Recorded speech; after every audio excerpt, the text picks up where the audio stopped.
பிசாசின் சுபாவமாகிய பொய்யை ஒரு நபர் சொல்லும்போது அவன் பரலோகத்துக்கு அல்ல.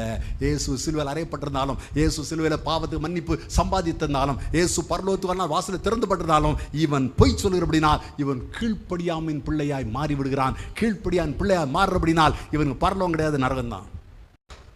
இயேசு சிலுவையில் ரத்தம் சிந்தி விட்டார், அவர் இயேசு மன்னிப்பை பெற்றுக்கொண்டார். ஆனாலும் இவனுக்கு பரலோகம் கிடையாது. ஏன்? கீழ்ப்படியவில்லை.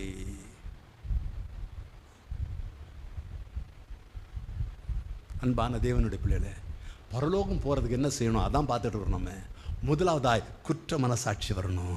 ஐயோ நான் பொய் சொல்கிறேனே, ஐயோ நான் லேட்டாக மீட்டிங் போகிறேனே, ஐயோ நான் பைபிளை வாசிப்பதில்லை. இன்னைக்கு யாரை கை தூக்காதீங்க. இன்றைக்கி எத்தனை பேர் குறைஞ்சி ஒரு 3 அதிகாரம் வாசித்துட்டு வந்தீங்க? கை தூக்காது. யாரை கை தூக்காதீங்க. நம்மளால் கைக்கு தூக்குவாங்க.